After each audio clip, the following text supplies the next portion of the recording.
The live button didn't come on yet. Yeah, we're live now, hon. We're live Okay. now.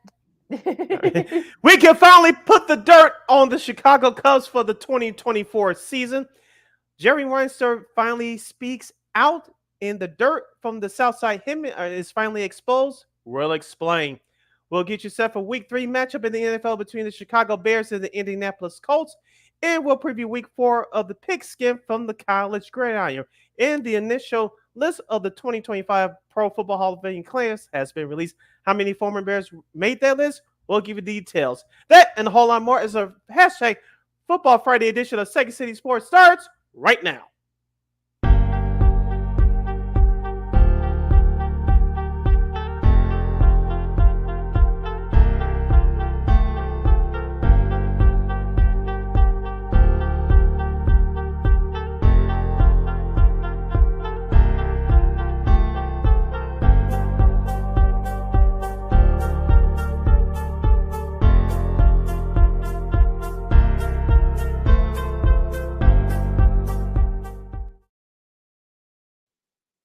Welcome to another fun-filled hashtag Football Friday edition of Second City Sports. We're live in 11 color right here on Sports Zone Chicago. Along with my partner, Miss Lakeem McGee, which is she. I am Sydney Brown. Hey, that's me. You can follow yours surely on the Twitter, X, and the IG at SidKid80. Once again, it's SidKid80. That's SIDKID80. That's SIDKID80. Gotta love live streaming, folks. You follow my Kingdom McGee on the Twitter, XQs, we're getting the IG. I get that internet delay. Excuse me for that technology, folks. You could make sure you download the Sports Zone Chicago app wherever you get your apps. Please follow Sports Zone Chicago on all social media platforms, so Facebook, Twitter, X, Instagram, and YouTube. Please subscribe to our podcast. We are located at War Media Podcast. That's WARR Media, PODCASTS. We are located on all podcast platforms, including the iHeartRadio app. And while you're at it, please give War Media a follow at WARR Media on all social media platforms, Facebook, Twitter, X, Instagram, and YouTube. And thank you very much in advance for your support. Like, share, subscribe, and tell your friends. We are unapologetically fun, and we have very definite opinions. If you have any definite opinion during our 2-hour extravaganza we call a Sports Talk Radio Show, you can always hit us up at Sports Zone Chicago's Facebook page or at Sports Zone Chicago on YouTube. Type in those questions or comments in the comment section. Lakina will get them up on the screen for you.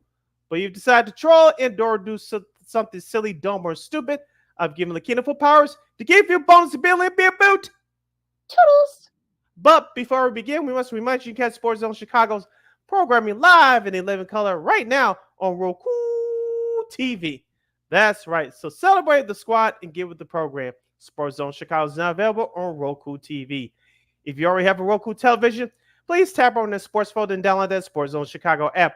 If you don't have a Roku television, but you have some handheld devices laying around, excuse me, iPhone, iPad, iTouch, your Chromebook, your PC, or your Android, just hit up the Google Play Store and download that Sports Zone Roku TV app and access Sports Zone Chicago through that avenue. So no more excuses. Celebrate the squad and get with the program. Sports Zone Chicago is now available on Roku TV.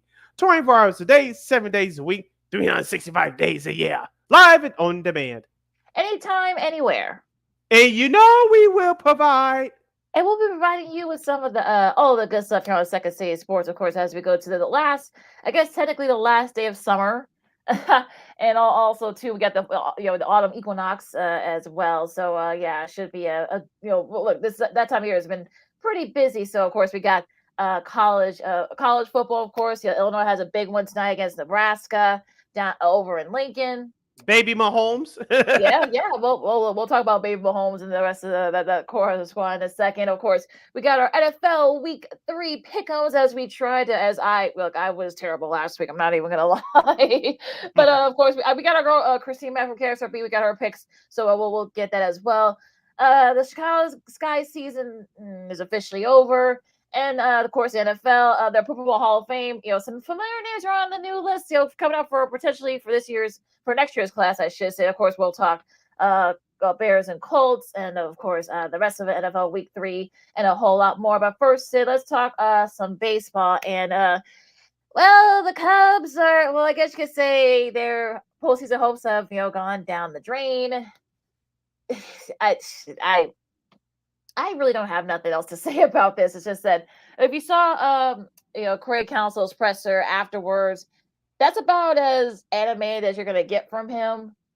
You could go back and watch. I'm sure it's on the various social media sites on the Cubs pages. But he basically said that I need help. We need help here for next season. I mean, however they're doing it, not spending money or not pursuing guys or whatever. It hasn't worked, and it's come back to bite them in the tuchus. And unfortunately, losing 2 out of 3 to Oakland. They did win the opener of their game yesterday, the series yesterday against the Nats, but it's kind of all for naught at this point. And yeah, the Cubs are donezo. So Sid, what do you think about the Cubs and where they go from here? And we'll be talking about this all off season. But here's the thing, and I know many people, including David Campbell and VSPN 1000 here in Chicago, wanted Craig Counsell to show some fire in front of the media. Okay, but it's not. I always go by this mantra. I have many mantras I go by. It's not just what you say; it's how you say it. And here's the thing: Craig Counsell is right. He needs some help. We all know that GM Jed Hoyer, or the executive VP Jed Hoyer, his contract is up around this time next year. I know Mm-hmm. you got. I think he's in the second year. The GM Carter Hawkins, and so Mm-hmm. the feet is under his feet too. So the Cubs have a lot to do, work to do this all season. They need a big bat in that lineup. I'm sure I haven't looked at the free agent list yet. From what it sounds to me, that it doesn't look very sexy, unlike in years past. And I don't think the Cubs are going to pursue Juan Soto, which is sad, but that's a whole nother issue. But it's going to have to come via trade, whether it's Vladimir Guerrero Jr. or could they look up and get Pete Alonso, even though the Mets are playing well right now. I don't know, but they got to find a big bat in there somewhere. Is Cody Bellinger the answer for you bringing him back next year? I don't know. Seiya Suzuki, could he be on the move after this season, despite his injury history? I don't know, but the Cubs need a closer. That's second. They need a Mm-hmm. closer because Albert Alzolay, I believe, is gone for next season due to Tommy John. Mm-hmm. And number three, you're going to need another big time starter. I believe that Justice Steele is a star. I said that before the season started. I still believe that he's a star. You saw that Shota Imanaga, who's going to go on Sunday, weather permitting, against the Washington Nationals. It looks like he may win Rookie of the Year, but we'll see. But he's going to be up there as one of the top 3 candidates for the NL Cy Young Award winner. So you need a big bat, number one. You need a closer, number two, and number three, you need an extra starter to build up that rotation. Because I think it's safe to say that Kyle Hendricks, we're definitely watching his last days as in the Cubs uniform, perhaps in the Major League Baseball uniform as well. So those are 3 things I'm looking for if you're a Cubs fan going into this offseason. Well, it's the second C Sports on Chicago. Lakeem McGee, Cindy Brown with you. I mean, I think those are the things that, yeah, you got to be, you can't be afraid to spend. I think that's going to be the thing. I know Tom Ricketts, of course, the owner wants to, you can't live off that 2016 World Series forever. You're going into what, like 8 years of this? It's going to be a Mm-hmm. decade coming up.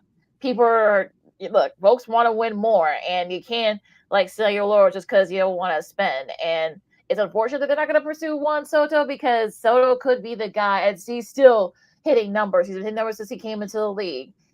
It's you can't really think that way. You can't think like a small market team. You can't think like Pittsburgh. You can't think like Minnesota or somebody like that. So you can't. You're number 3 market. You need to start spending like your number 3 market. So I'm going to save that rant because we're going to have time to do that as it goes on at the end of the season. But now going to the south side of town, the White Sox. Well, I showed Sid and Christine this ticket that a friend of mine who lives out in Los Angeles. He and a couple of his buddies, they went to the game that rubber match game between the Angels and the White Sox out there in Los Angeles, and the Mm-hmm. tickets were about. And I'm not saying this for me because it was all over the place, but tickets stuff over about what, $3 or $4. Those are some decent seats. And it went to extra innings. Of course, the Angels ended up winning that game. And of course, ended up winning the series. But it's just like it shows you how bad things are with the White Sox. They have to win like 4 of their last 10 to avoid the Mets record, and it's just like I don't know. I mean, it's just brutal. I think. I don't know. I don't want to speak for Sid and Christine and other White Sox fans, but I'm sure the season can't end soon enough for them. You got that right. I know the White Sox had a briefly a 3-game win streak dating back to last weekend, winning the final 2 games against the Oakland Athletics and taking the first game of the Angels series. But this season has been a wash to say the least. And I'm not saying in the good way, but in the ugly way. UGLY, you ain't got no alibi. I digress. But Lakina, the question is going to be asked 1,000 times. So I'll start asking it here. What are realistically the goals for the Chicago White Sox this all season? You would think that they'll put a respectable team out there, but will it be uh, way better than what we're watching right now? I don't know. Just like we discussed with the Cubs just a second ago, the White Sox damn sure were not in the Shohei Ohtani sweepstakes, and your owner Reinsdorf told you that last year. I don't think he's going to have to tell you this, but they're not going to be in the Juan Soto sweepstakes either. So where do you go from here?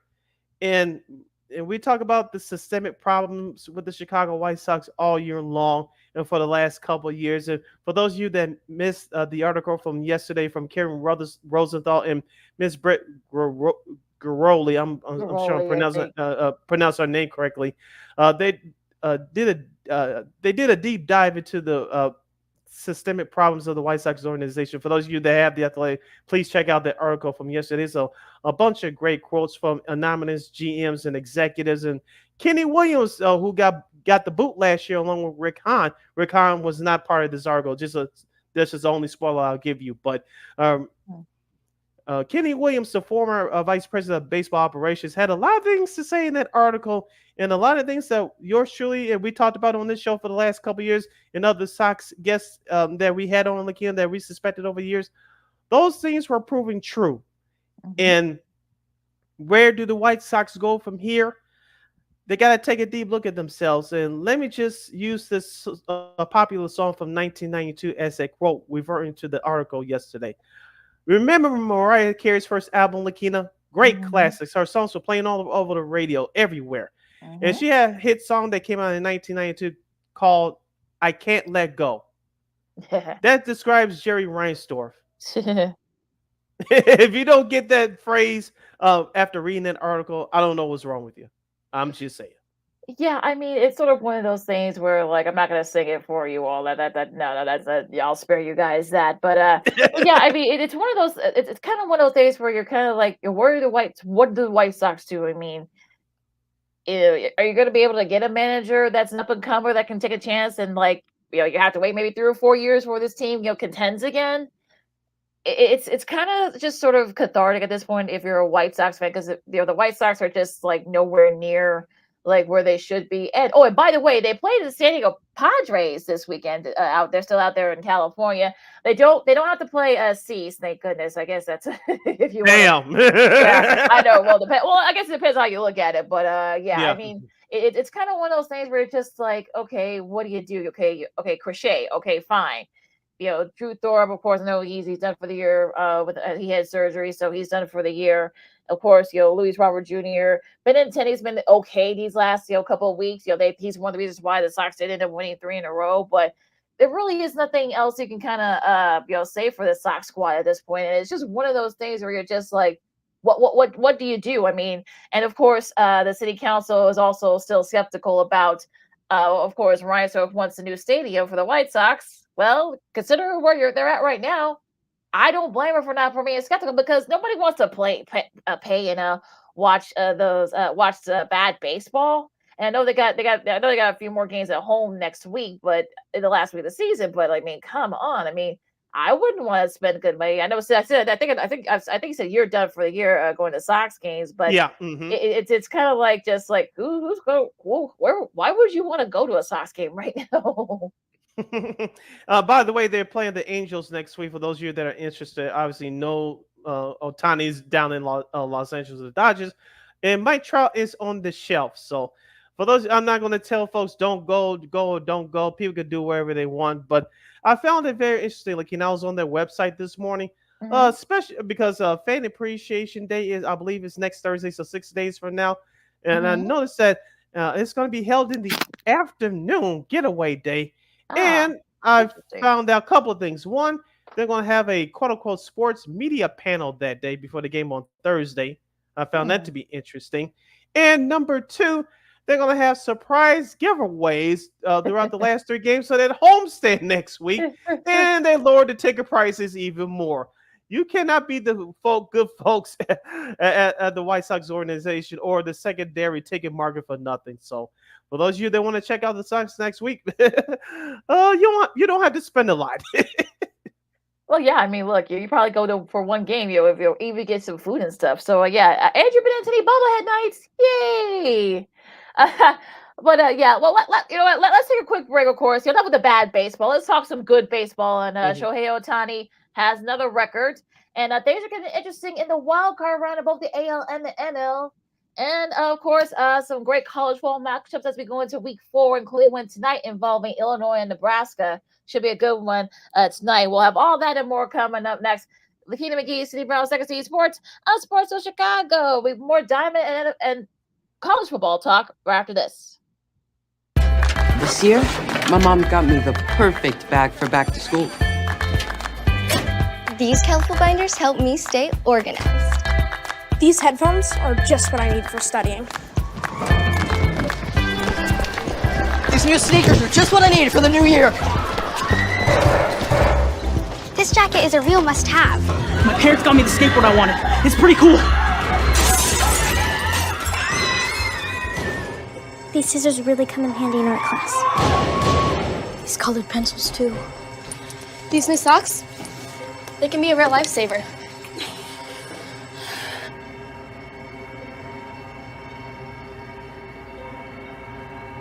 I finally got my own phone to stay in touch with my mom.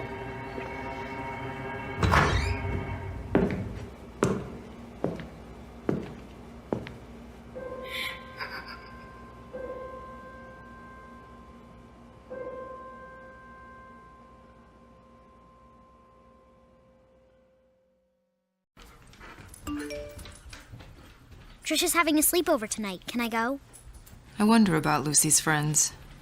What should I say?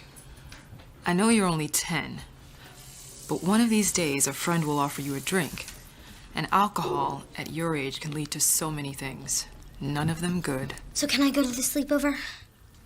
Lucy, I want you to promise me I something. finished my homework. Bigger promise. If there's any drinking, I want you to say, "No thanks, not my thing." Mom. I promise you, your real friends won't care. Deal? Sure. Really? I promise, Mom. They really do hear you. Did you pack your toothbrush? For tips on how to start the talk, visit underagedrinking.samhsa.gov, a public service message from the Substance Abuse and Mental Health Services Administration.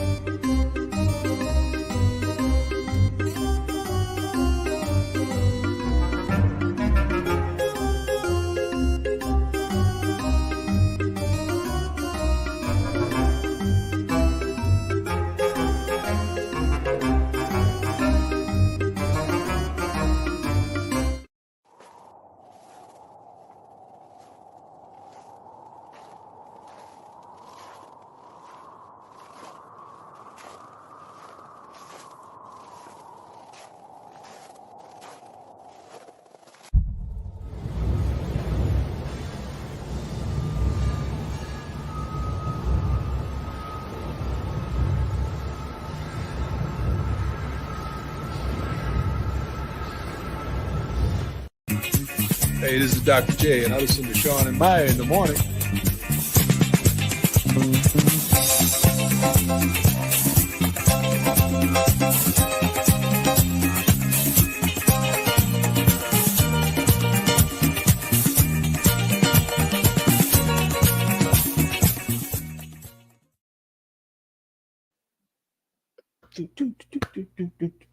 Welcome back to the hashtag Football Friday edition of Second City Sports. We're live in living color right here on Sports Zone Chicago. I'm Sid. That's Lakina. You can follow yours surely on the Twitter, X, and the IG at SidKid80. Once again, it's SidKid80. That's SIDKID80. That's SIDKID80. You follow my Lakina McGee on the Twitter, X, and Candace Corgan, the IG. We have less than 85 minutes left of this extravaganza we call the Sports Talk Radio Show.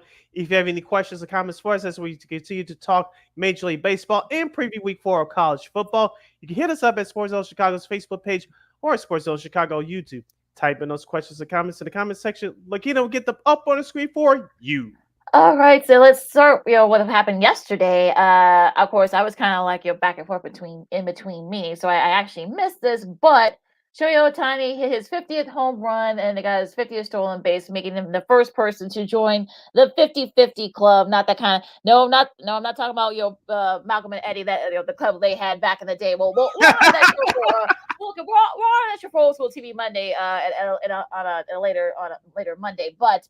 He did break a record. Sean Green, who had, I think, how long did he have that record? The single season home run record for the Dodgers? Was like 03 or 04 or something like that. Yeah, over 20 years. Yeah, at least 22 years. Yeah, something like that. 02 or something. Yeah. So he had a really nice message for Shohei after that game. And there's really nothing you can. What more can you say about Ohtani at this point? I mean, look, since RBI became a stat. No player has had a game with 10 plus RBIs in one game, 6 plus hits, 5 plus extra base hits, with 3 home runs in a game and 2 plus stolen bases in one game. And of course, Shohei did that yesterday. So I know against the Marlins, but still, I mean, what more can you say about Mr. Ohtani at this point? Well, as I told you before we went on the air live, that I've been saying this for the most part of the 3 quarters of the season, that Shohei Ohtani is the National League MVP hands down because of what he's been doing all year. Remember, he's not supposed to pitch this year because of the Tommy John surgery, and given the fact that the Dodgers have injuries to their starting staff and some of the other players that had injuries and situations and whatnot throughout the early part of the season, Mookie Betts, Freddie Freeman with his son, thank goodness he's okay to begin with. But for what Shohei has done, he is the greatest player in baseball in the game today. And I know there's talks about him trying to pitch in a couple of games in the playoffs. I don't know if that's such a good idea because has he started warming up in the bullpens yet away from the media? Does he have that type of stamina to withstand the playoff pressure? I don't know. And plus, remember, folks, this is the first time he's going to participate in the playoffs coming up in less than a week and a half. So I don't know if that's a good idea for him to pitch, but for what he's done in the Dodgers uniform, it's been nothing short of remarkable. And what he's done is ever since he's come over here in the last 6 or 7 years has been incredible as well. I know he's trying to market himself now. I know he got that marketing deal with New Balance, and I know there's going to be some more marketing deals coming, especially if the Dodgers win the World Series this year. So his accomplishment speaks for itself, and it should not be taken for granted by baseball fans. Yeah, and I'm glad he is getting more endorsements because, look, he's one of the biggest stars, if not the biggest star in baseball right now. We'll talk about the other big star in a little bit, but I think you got to capitalize on that. So, it's really cool to see. And look, the Dodgers, they've already clinched a playoff berth. So, we'll see what happens kind of the rest of the way. Then now, sticking it in the National League West, we might as well do that. Of course, the Sox as opponent, the Padres, they did win 2 out of 3 against the Astros, and Cease pitched a gem in that game. He did pitch into the night, so he only only had I think 3 hits, so a pretty good performance there. Now I know Herb Lawrence, our buddy, is a big Padres fan too. Mm-hmm. But yeah, it's interesting to see if the Padres. I still don't trust them because you really don't know which Padres team you're gonna get.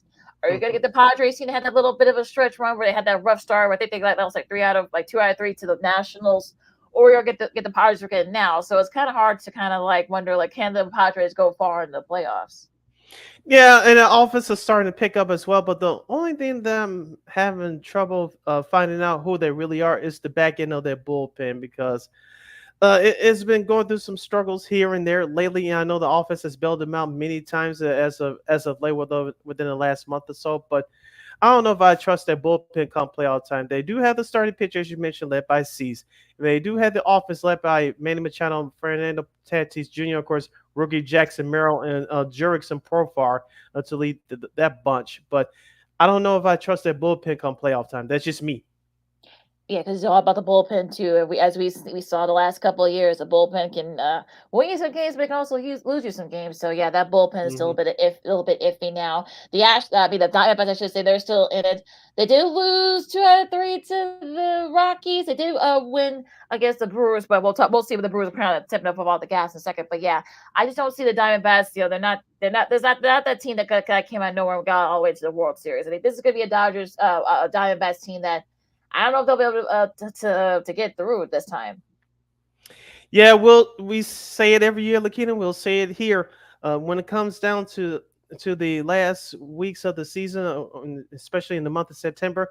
If you're a team that's qualifying for the playoffs or trying to make that move for seeding, oh, we playing the Colorado. Oh, we playing the White Sox. Oh, we playing this team that stinks. What usually happens, Lakina? Series like this that you just talked about, the Diamondbacks losing 2 out of 3 to the Colorado Rockies on the road. And should the Diamondbacks are in a good position, but should they go on a funk between now and around this time next week, they have to look at themselves and say, well, we should have lost 2 out of 3 at Colorado. So we're just giving Diamondbacks fans fair warning.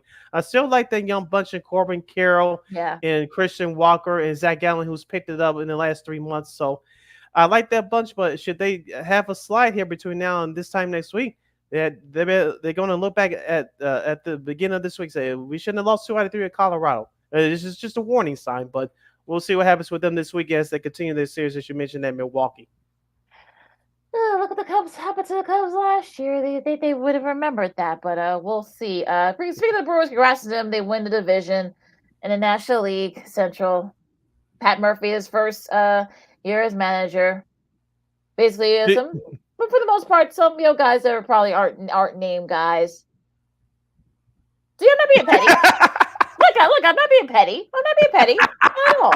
I don't know. You tiptoeing that line, young lady. But like I said, congrats to them, and we'll see if they can go far in the playoffs again. Because I think they got the hitting's good, the pitching, but like I said, the lack of experience with a lot of those guys. So, but again, we've seen stranger things happen in the last year. They could be this year's Diamondbacks. So we'll see. One question, real quick, regarding Pat Murphy and the Milwaukee Brewers. Do you think he's the hands down manager of the year in the National League? I think he'll be a finalist for manager of the year because I know a lot of people picked the Cubs to win that the NL Central, but the fact that he's been able to do this, kind of like, I don't want to say out of nowhere, but I think he might definitely be there. But I think Rob Thompson from the Phillies, I think he's could be a good he can make a case for it as well. Of course, Dave Roberts, I think he'll be up there too. So I don't know. I mean, it's gonna be interesting, but he'll definitely be in the running for sure when the the 3 finalists come out in about a month. I think he's a hands down winner. I'm talking about Pat Murphy, but here's one name that people should pay attention to, especially if this team clinches that third playoff spot, wild card spot. Carlos Mendoza of the New York Mets. Yeah, I've heard of, but thought about his name too. Because I think, especially after the bad start the Mets had, those first couple of months, with all the messy mess as I call them. But yeah, look, since then, let's transition to this. I mean, since then they've won 4 in a row. The Mets have, and I don't think they're gonna win. I don't think they're gonna catch the Phillies for that division, the division win. But I think they'll definitely be in that wild card spot. And I think the fact that he's been able to kind of. They'll be able to kind of bounce back from that. If you want to, give Grimace some credit, go ahead. But I know some Mets fans want to do that. But but I think he definitely could make a case to Mendoza. Yeah, the Mets offense is starting to come alive. Pete Alonso, as I mentioned in our last segment, he's starting to swing the bat very well. I know they had a couple of rookies. I forget one of the guys' name right now, but he hit his first career home run the other night against Washington. And of course, they're all doing this without Francisco Lindor, who injured his back at Philadelphia around this time last week. We'll see if he can come back around this time next week, or should they make the playoffs, will he be ready in time for the wild card series? It's the best 2 out of 3. So the Mets are doing it right now, and as long as they can hold off the Braves, I think they have it. And speaking of the Braves, they did sweep Cincinnati earlier this week, including the 15-2 rout yesterday in that series finale in the Queen Cities. Chris Sale had a great performance yesterday.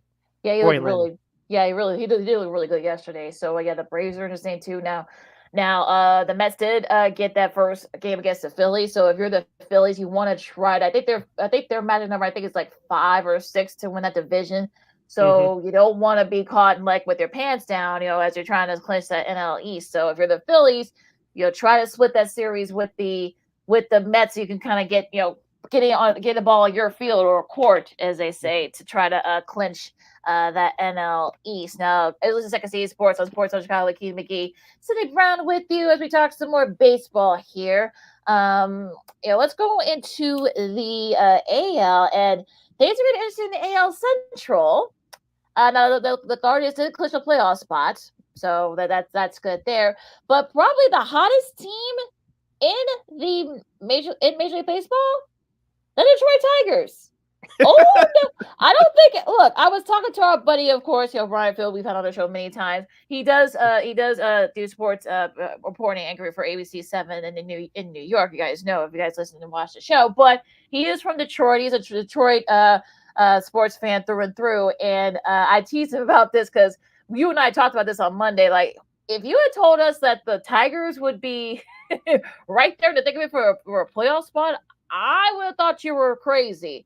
They're now 80-73 and a half game. Well, they're tied now as this happened, but they're only MLB team to ever make the playoffs in a non-shortened season after being 8+ games under 500 in August or later was the Mets in 73. They were 8 games under 500 prior to the All-Star, to August 10th, I should say, and now since then they're 80-73, and it's just, I don't know. Like, I mean, they've been doing it pretty, kind of like quietly. And I think if you're the Tigers, I know people are starting to know us now, but look out for here come the Tigers. Yeah, I remember, Lakina, we did our predictions back in March, and I wanted to pick the Tigers, but I was like, I'm not sure, so I'm gonna pull back. But as you mentioned, they're playing very well right now. But I did say this, even though it was against the White Sox at the time in the first weekend of the season, I do like their bullpen. But Tariq Skubal, who was supposed to get traded at the trade deadline, he did have a great start in that series against Kansas City. I did watch a couple of games in that series.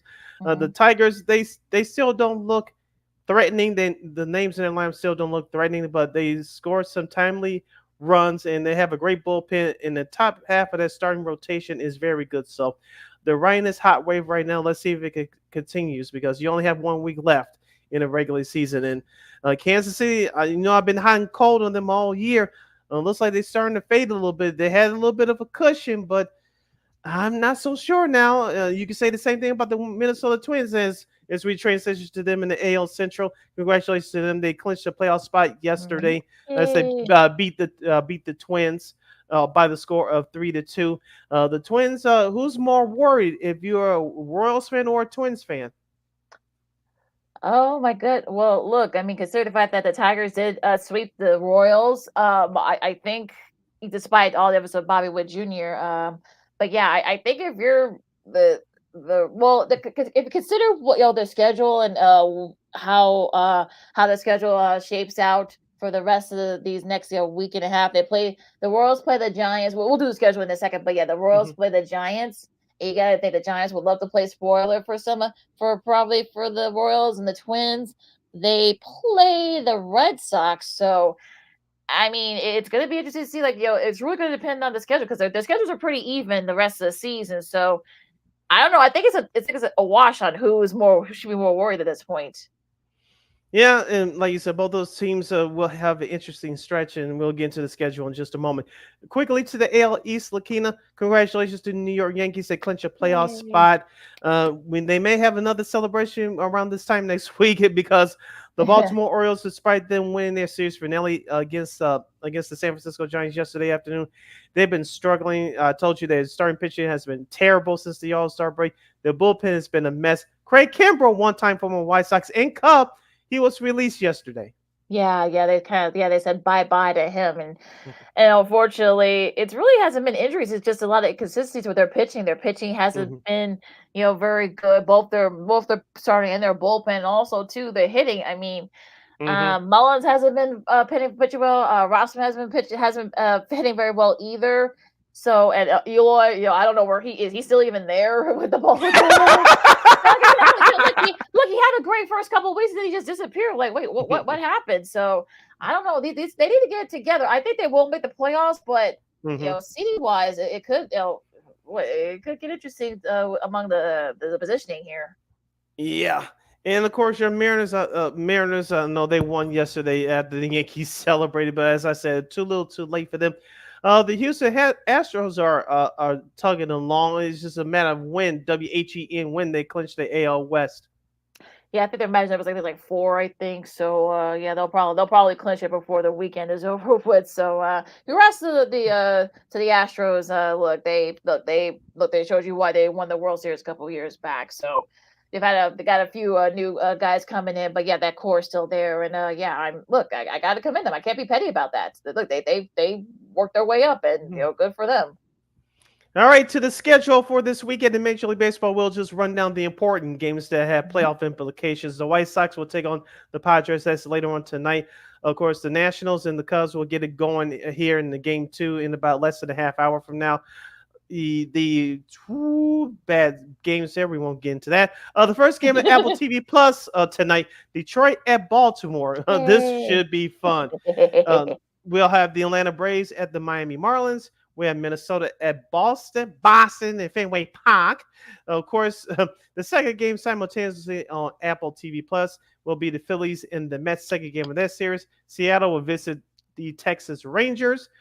The Anaheim Angels will still continue their 4-game weekend series in Houston against the Astros, or the Trastros, as Sean Sierra will call them.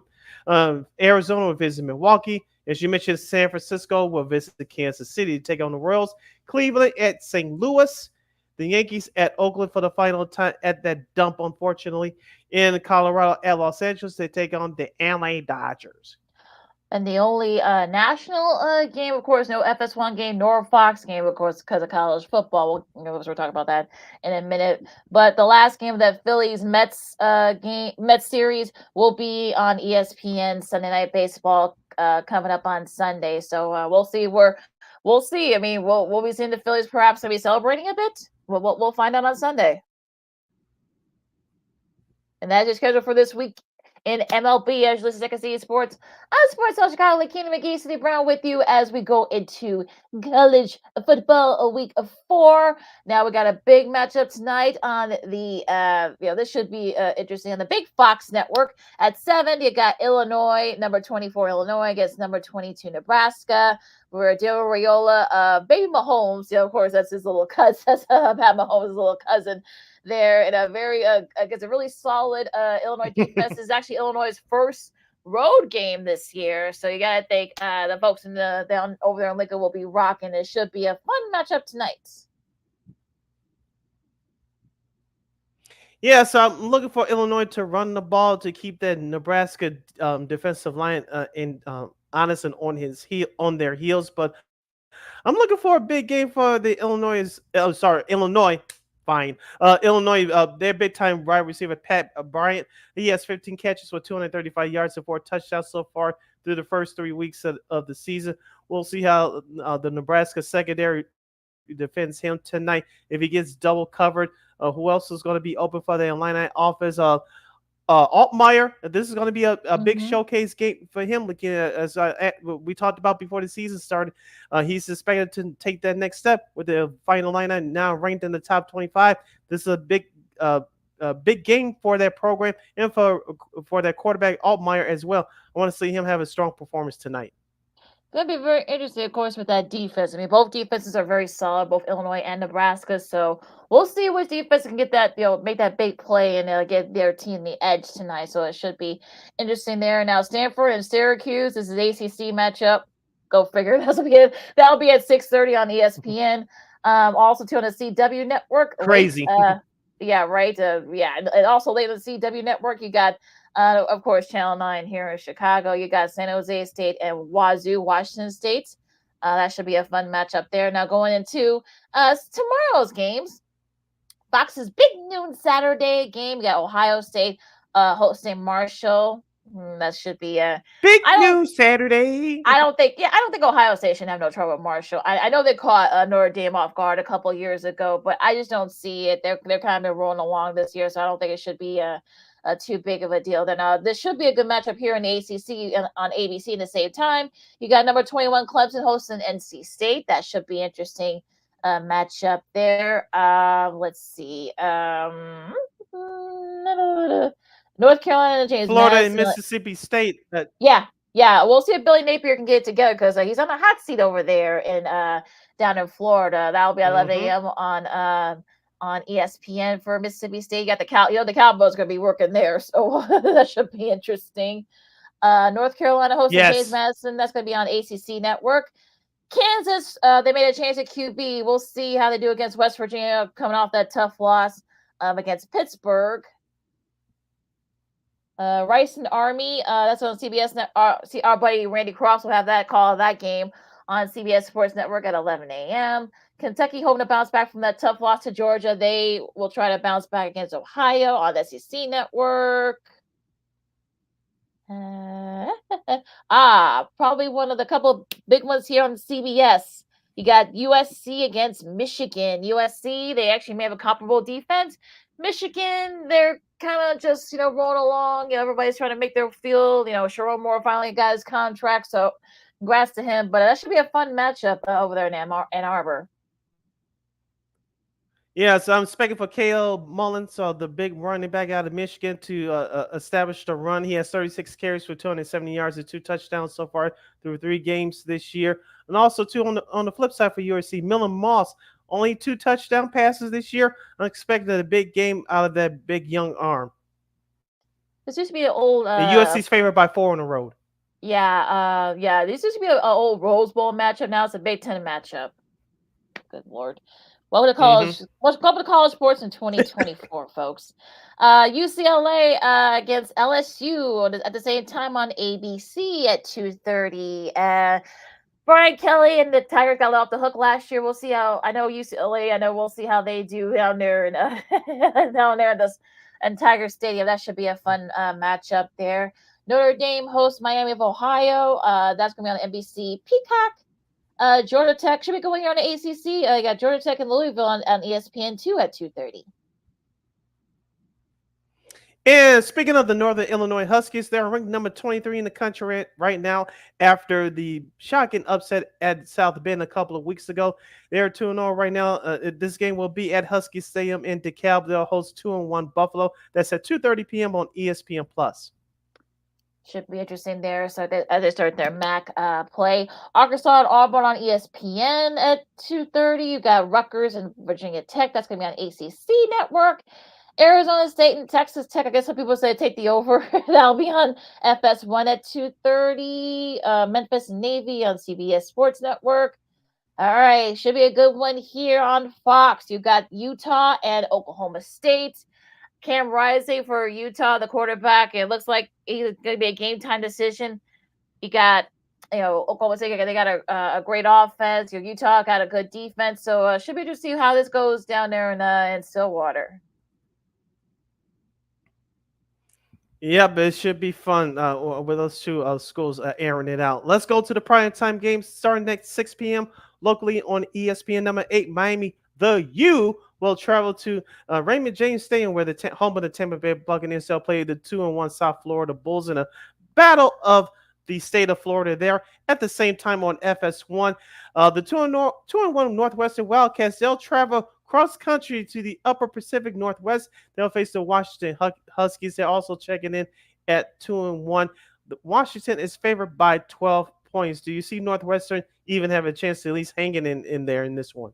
Well, you got to wonder if the Huskies will be in a good mood after losing that tough one to their to Washington State last week. So you don't want to. Huskies are very loyal, but you don't want to face them when they're angry. Although you got Wildcats too, so it should be interesting up there in Seattle. This is going to be a Big Ten matchup too. Again, welcome to college sports in 2024, folks. Cal and Cal and Florida State. Can Florida State get out of that funk? But Cal's been playing pretty well. So, on ESPN2 at 6 o'clock. Ooh, this should be interesting down there in Cal. And probably one of the bigger games on prime time on ABC. You got number 6 Tennessee against number 15 Oklahoma. Yep, in Oklahoma, these damn computers. You take over, Lakina. My computer's screwed up right now. Well, you got Josh Heupel going back to normal. Of course, he won the Heisman Trophy there in the early in 2000, leading his Volunteers against OU, and it should be this is SEC matchup, folks. So again, welcome to college sports in 2022. But yeah, you got a great quarterback matchup against from Arnold for Oklahoma against Maliva from Tennessee, and of course, their rushing attacks both on both ends are pretty good as well. So I think for me, this should be interesting. This could be a lot of history here with this matchup. Of course, game day is going to be down there in Norman, so this should be a really entertaining matchup too. Yeah, Tennessee's favored by 6.5 on the road. You mentioned Dylan Sampson. He has 9 rushing touchdowns on the year for the Vols. But I'm looking for Deion Burks, the stud wide receiver for the Sooners, to have a big game. So far this year, through 3 weeks, he has 22 receptions for 169 yards and 3 touchdowns. This is going to be a first big test for that Tennessee defense. So I'm sure it's going to keep those guys on their toes. So should be interesting there. Some of the later games, you got Iowa and Minnesota with your buddy PJ Fleck. That's going to be the NBC primetime game at the same time at 6. Yeah, Kira Fallout Boy. Oh gosh, okay. Georgia Southern and of course Ole Miss on SEC Network. And could be a sleeper matchup here. You got Louisiana Monroe. You got General Booty, who's who's a nephew of one of our good friends. I've been trying to get. I'll try to get him on the show for the season with Josh Booty, of course, former NFL and MLB standout. He'll be facing Texas, where they'll be playing Arch Manning. Of course, Quinn Ewers is going to be out for a couple of weeks with an injury, so Arch Manning will be the quarterback there, and the coach from UL Memorial is already like talking smack. So I would be surprised if Mr. Arch Manning kind of throws like 5 TDs or something like that. I think Texas may like 43 or something like that. So if you want to take the over, go ahead. But this should be interesting. Yeah, Texas is favored by 44 points at home. Watch out for these star players. Jared Gibson, the star running back for the Longhorns, 2 rushing touchdowns on the year, over 33 carries, 178 total yards. And Isaiah Bond, the star wide receiver, also for the Longhorns, 13 catches, 215 yards, and 3 touchdowns through 3 games.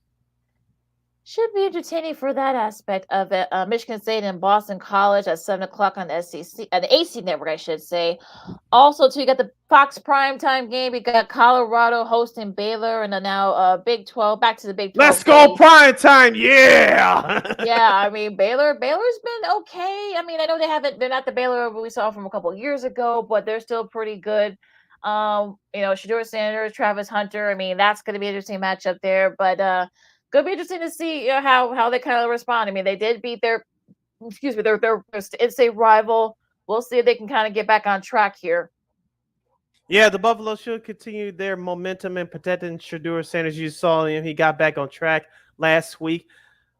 I'm worried about the Buffaloes with their defense. Can they sustain pressure without blitzing a whole lot? And number 2, can they establish any type of running game? I'm just saying. Yeah, because Baylor's run defense is actually pretty good, so we'll see how they do there. New Mexico hosts Fresno State. That's going to be the true TV game there. It'll also be streamed on Max. So if you got Max, you can stream that game.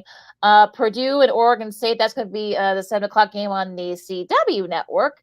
Of course, nightcap here should be a good one. You got Kansas State and BYU. That's going to be at 9:30 on ESPN. And I don't know if Twan Staley from the New York Daily News will be up to watch this. I know he loves his Hawaii, but he's not going to be up that late to watch this. Hawaii, they host Northern Iowa.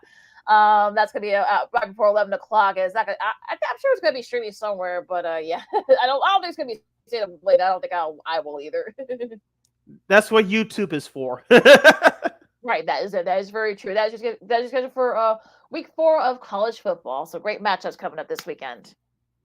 Hour number 1 comes to a close. Hour number 2 will open up. Following these messages, we'll preview the Week 3 matchup in the NFL between the Chicago Bears and the Indianapolis Colts, and we'll give you some other key statistics from this upcoming action in the NFL. We'll also have our picks, and we'll have our Pro Football Hall of Fame initial list for the first cuts of the 2025 potential class, and a whole lot more. I'm Sid. That's Lakina. You're listening to #Football Friday edition of Second City Sports. Stick and stay right here on Sports Zone Chicago. No, I don't know though. I'm scared. I mean, you're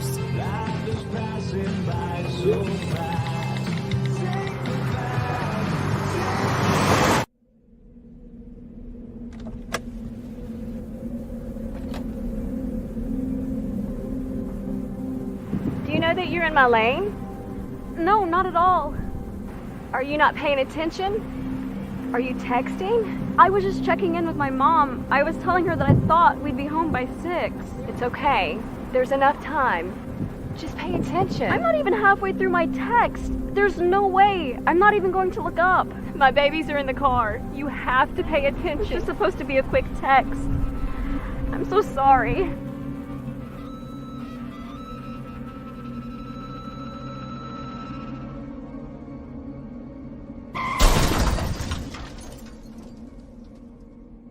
Hi, I'm Tom Brady, the director of DODEA. September is National Suicide Prevention and Awareness Month.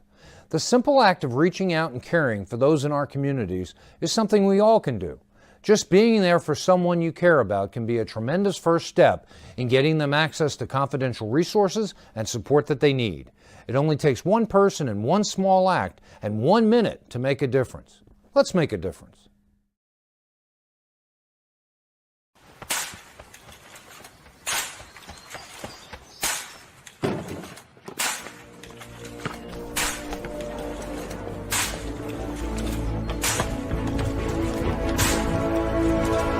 Move it!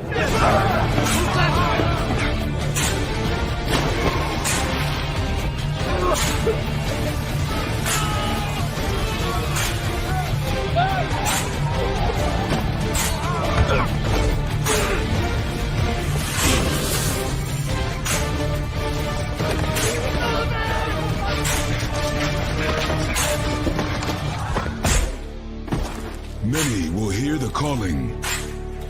Few will earn the title. United States Marine. The few, the proud, the Marines.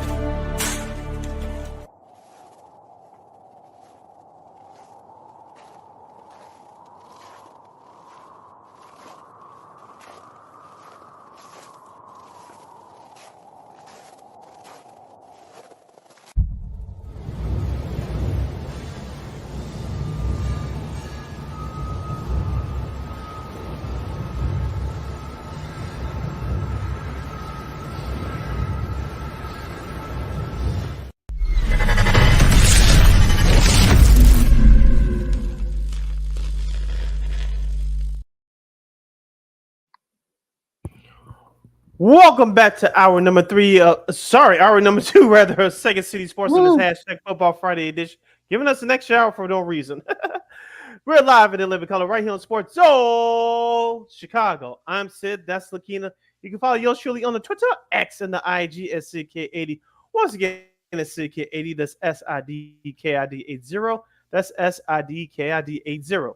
Look, shout out to the folks that can do 3 hours. I don't know if I could, but you can follow me at Keita McKee on the Twitter, X at Keita McKee, the IG.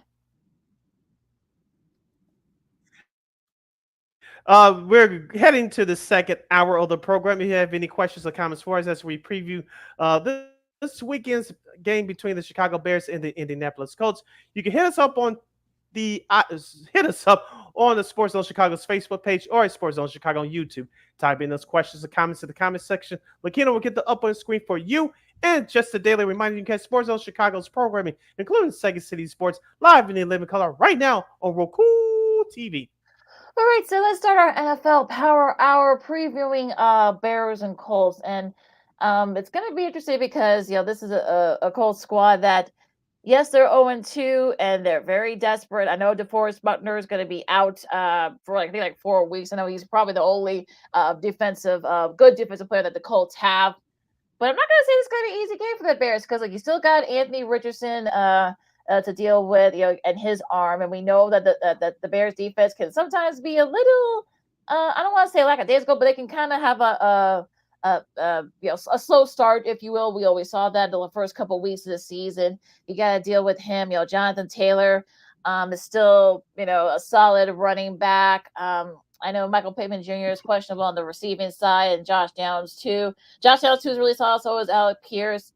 So and Quentin Nelson, of course, you got to deal with him, in the trenches too. So, you got a couple of Pro Bowls under his credit. So yeah, they've got guys on the squad. I mean, like I said, the defense is, you would think that, okay, yeah, this could be a time for Caleb Williams to get that confidence that he needs, since, Buckner's going to be out. You're really not facing any guys, maybe Julian Blackman might be the only one of name of note, but those are usually the teams where you kind of look out for because you're dealing with a team that's going to be very desperate. And 0-2 teams that's not where you want to be. We're going to be facing in this, because it may not be bad, but again, I've heard people say, "Oh, this should be like an easy win for them," and it should be a start of an easy stretch for the Bears. Look. I mean, the Titans. Let's be honest. This could be 0-2 themselves, but again, no one wants to have that conversation. But this Colts team is very dangerous, so I'm not gonna just automatically say, "Oh, well, the Bears should win this one easily." If you really think that way, that you're delusional. This game should not be easy, and I don't think it's going to be easy because, like we saw last week at Houston on Sunday Night Football, this Bears offensive line, which we did talk about throughout the preseason, looking that we had our concerns. You saw it last week, reach this ugly head. I'm not blaming solely Andre Swift for having this terrible rushing statistics that he did, but he couldn't gain any more than 14 total yards he had because the offensive line was terrible in front of him. Caleb Williams, yes, he did force a couple of bad passes that he shouldn't have, but that comes with the territory, folks, of being a rookie and learning the system on the fly. But still, he shouldn't have not been on his back 7 times because of that bad offensive line. I want to see the Bears offensive line establish the trenches early. I want to see the Bears be committed more to the run game, unlike last week. I want to see Caleb Williams.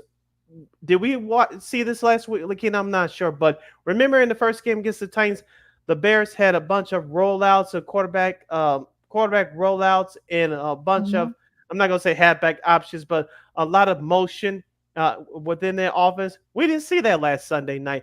I want to see that in this Bears offense a whole lot more, a lot of quarterback bootlegs. We did not see that at all last week. Even though Caleb Williams did do fine without being blitzed, we didn't see a whole lot of quarterback rollouts, a whole lot of wide receiver screens, and a whole lot of wide receiver reverses. I want to see that mixed in a little bit more this coming week against the Colts. And on the flip side, defensively, Lakina, you could say not so much last week because C.J. Stroud didn't have to run around as much, but we saw this in week 1 with Will Levis, even though he did cough it up a couple of times. But the Bears in recent history had trouble against mobile quarterbacks. And this Sunday is not going to get any easier. You mentioned Anthony Richardson. Yes, he has 4 interceptions so far this year. He has 3 touchdown passes. He didn't look that great at Green Bay last week, but this is a better Bears defense on paper than what the Green Bay Packers did last week. So I want to see this Bears defense stay disciplined, get after Anthony Richardson early, even though this is his second year in the league. This is really his first full season as a starting quarterback. And if you could force a couple bad passes on him early, I think this Bears defense will get off the field early, and it'll set up that much more for the Bears to succeed offensively with a short field.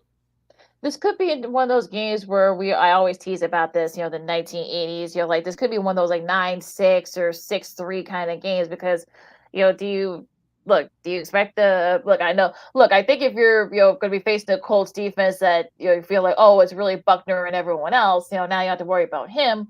But at the same time, though, I mean, you don't want to, I'm sure they're going to look at that and say, well, wait a second, you basically want to say that, oh, well, we're just, this guy and, not, okay. So I think they may, feed off that. And like you said, with Anthony Richardson, look, the Colts were still in both those games. It wasn't like they got blown out in both those games. They were still right there until late. So I think people need to kind of like not say that this is going to be an easy game for the Bears, because this has happened last year. I mean, look, they beat teams that were supposed to beat, and they lost teams they didn't beat. So it's been a theme for the last 20 years if you're the Bears. So I'm kind of in show me mode. Like, show me that you can you can beat a team that you should be able to beat. So for me, it's just like, okay, all right, so you're not really playing anybody. This is what happened last year. So I'm not going to sit here and say that, oh, well, no, because you got to prove it. We're in prove-it mode right here.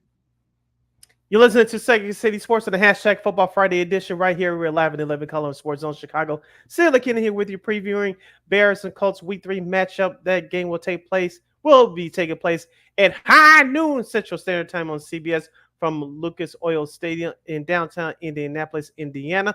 Looking, I want to stay with the Bears defense. Tyreek Stevenson, the second-year man out of the University of Miami. He did not have a good game last week. I'm assuming he's going to be matched up on Alec Pierce, as you brought up earlier. And if Michael Pittman Jr. plays for the Colts on Sunday, he'll be matched up against Jalen Johnson. I'm expecting Tyreek Stevenson to have a bounce-back game. He's got to stay disciplined. He's got to stay aggressive, but he's got to be smart about it as well, unlike last week against the Texans. Yeah, I think that's sort of one of those things. I'm sure he's going to want to redeem himself there at that tough.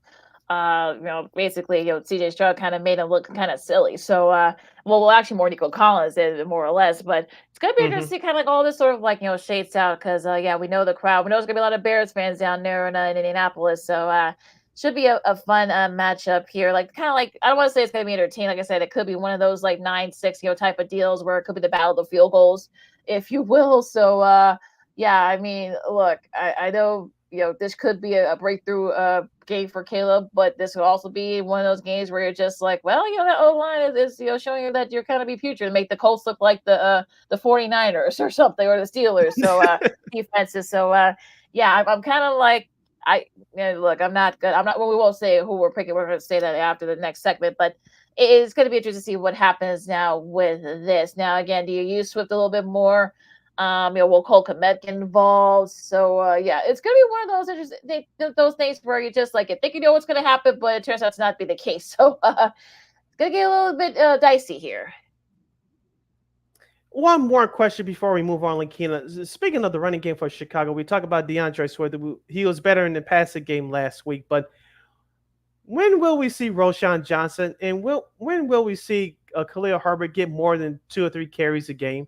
Because he hasn't been used as much so far this season. And I know some fans will talk about him being trade bait in October. If that's the case, so be it. But if he's trade bait, why are you using him less? Just a question. Yeah, it's going to be kind of weird how all that kind of plays out. Yeah, because it's a weekday. You should be using more, but they're not.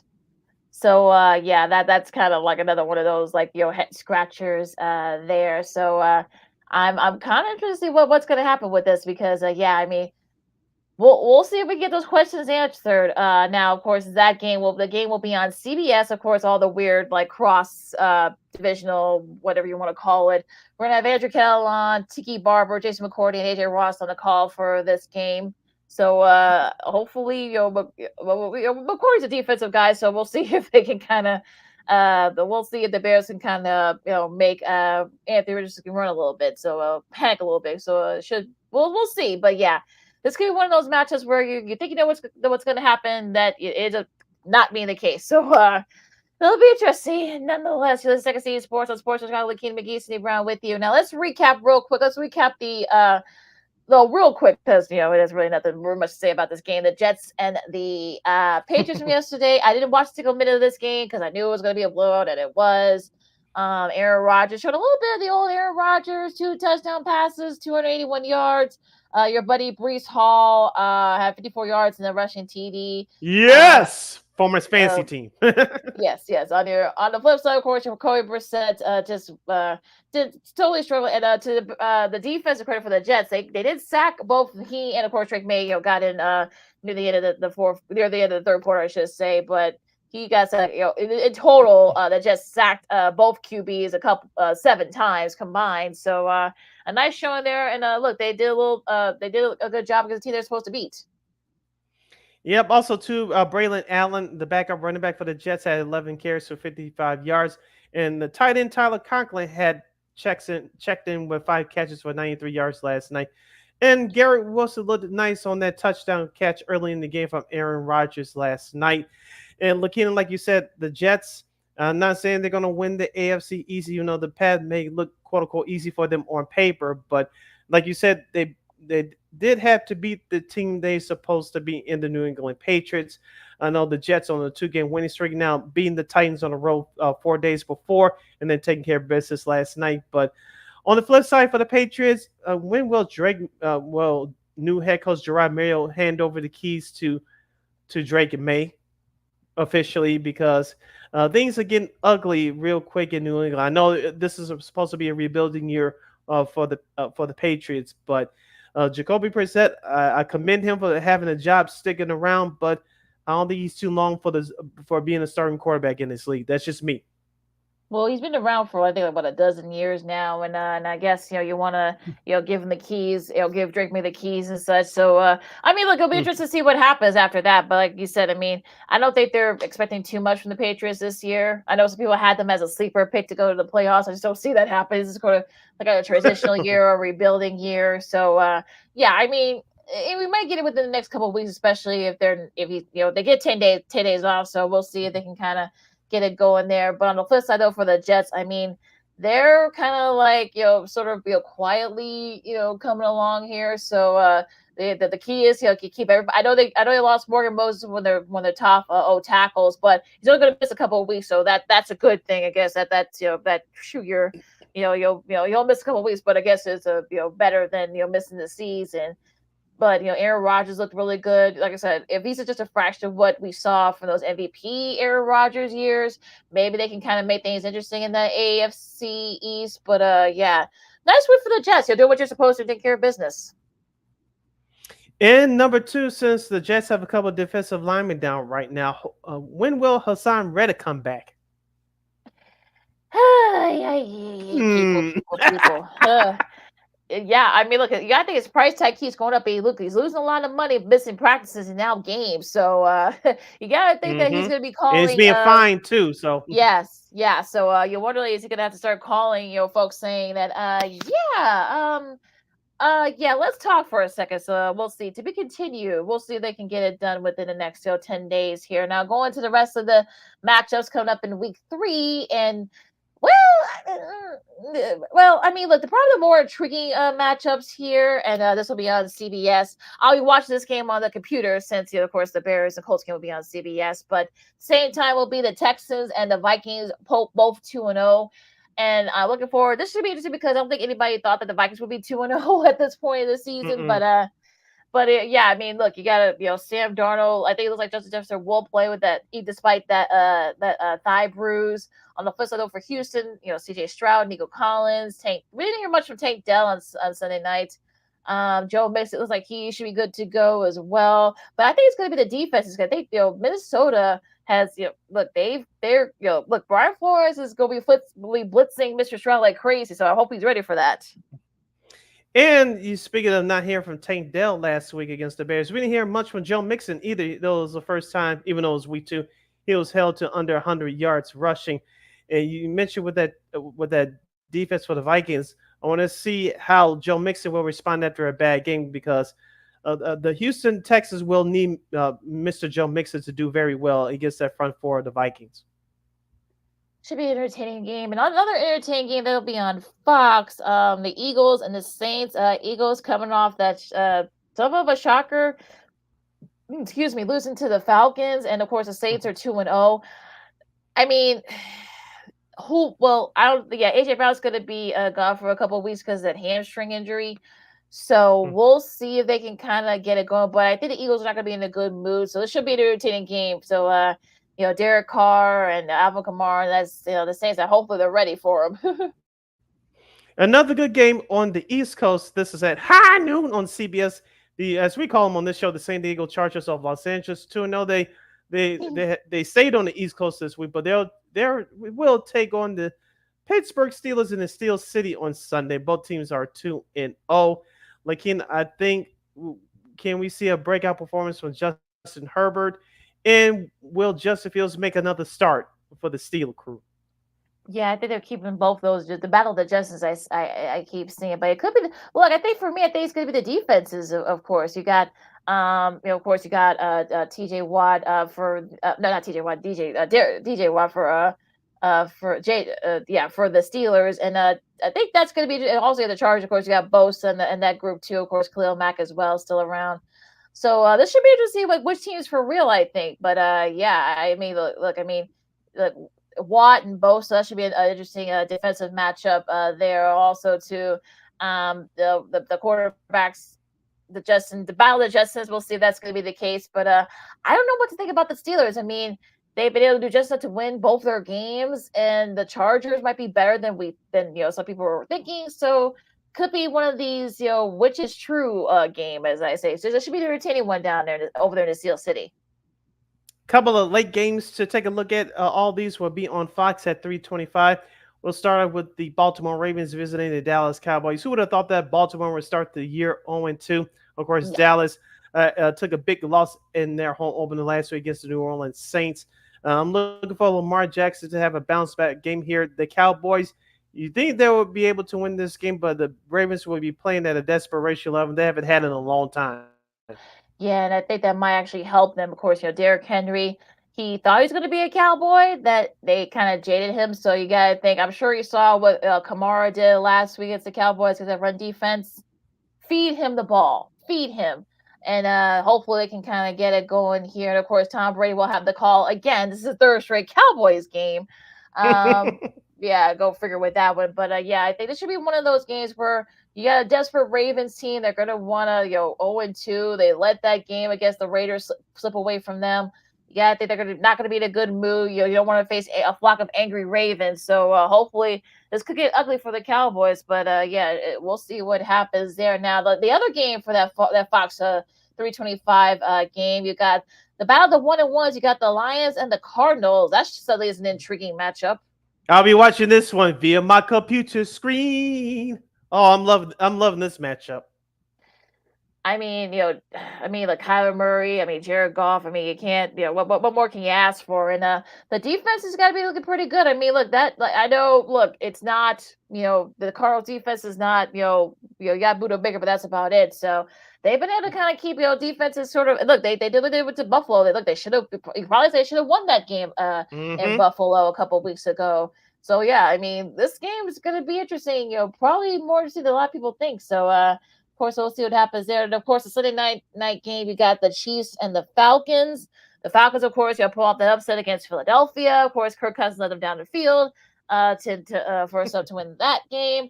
The Chiefs, you could probably say they got, sort of let off the hook in that Bengals game. You could kind of say that. So, yeah, this should be a tricky matchup here. I know some people, Chiefs fans are going to say, well, the Falcons are going to be, all lackadaisical because they beat Philly. No, but let's not.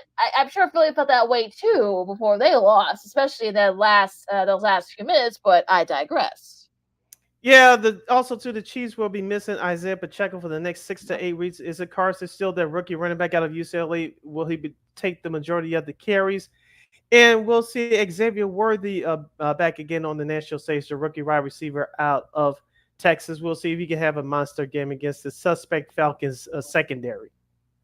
Yeah, they've actually, to the Bengals' credit, they actually tamed them a little bit. So, I'm sure they're, they're kind of giving you the playbook there. That Falcons defense is actually pretty decent, even though, like I said, there's not a lot of big names. So, this matchup should be interesting on Sunday night. Now, of course, the next couple of weeks, we're going to have 2 Monday night games intertwining. So, the first game on ESPN, real quick. We'll get to our picks after the break, but the Jags and the Bills. The Jags now 0-2. I think they're in desperation mode. Yep, and also too on the flip side for the Buffalo Bills, can keep up with that balanced attack offensively. Give Bills offensive coordinator Joe Brady credit for involving James Cook a little bit more offensively with the running game, and it makes Josh Allen's job that much easier. So it's going to be the battle of the trenches here again for these two teams. This could be a sleeper matchup to the second Monday game that'll be on at 7:15. After that, the start of that, we got the Commanders and the Bengals. And I don't think anybody thought the Bengals would be 0-2 this early in the season. And the Commanders, look, they're kind of up and coming. So this could be another interesting game here. Yeah, as you said a while ago, it's not how you start, it's how you finish, right? And that's been the theme for the Bengals over the last few years. And they're at home. I know they're favored by a touchdown and a half, but the Commanders, they do not have a bad squad offensively. We talked about last week looking with Jane Daniels. They did look nice on the field, but they did have 6 field goals, I believe that was, to defeat the hapless ass New York Football Giants. But it's going to be a tougher test on the road as they'll face a much better defense in Cincinnati. Mm-hmm. Yeah, you can't settle for field goals either against the Cincy squad because they will make you pay. So that should be a fun matchup coming up. All right, so we take a really quick break. Of course, speaking of, I didn't have a good week last week. I just said kind of just preview that. But of course, we got our girl Christine McCarrick, B. We got her picks, with us too. We'll also talk some WNBA and also some other, of course, Hall of Fame, a little Pro Football Hall of Fame coming up too. So a lot to do still. The King McGee, Cindy Brown, Second City Sports on Sports of Chicago. Our pick'em is coming up right after this. This year, my mom got me the perfect bag for back to school. These colorful binders help me stay organized. These headphones are just what I need for studying. These new sneakers are just what I need for the new year. This jacket is a real must-have. My parents got me the skateboard I wanted. It's pretty cool. These scissors really come in handy in art class. These colored pencils, too. These new socks, they can be a real lifesaver.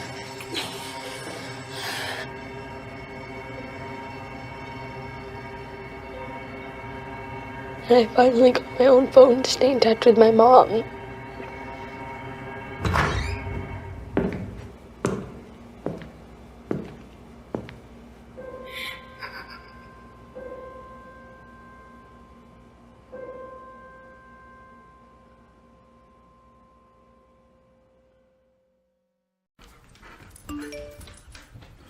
Trisha's having a sleepover tonight. Can I go?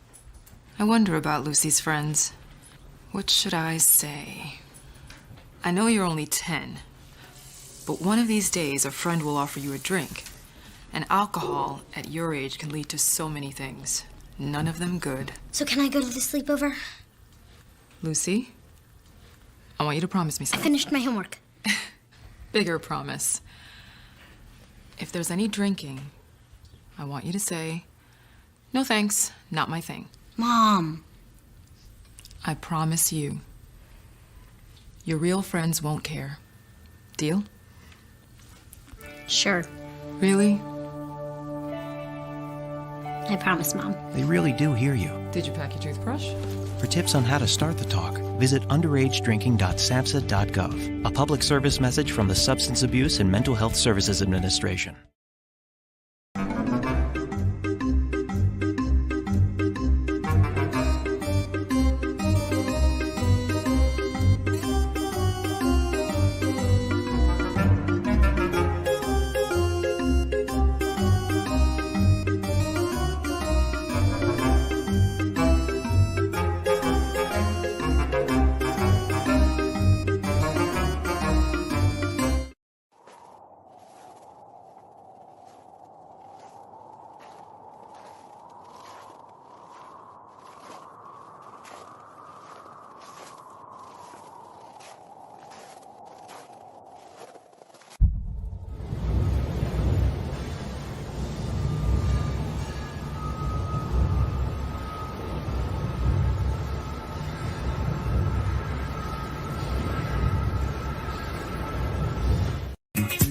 Hey, this is Dr. J, and I listen to Sean and Maya in the morning.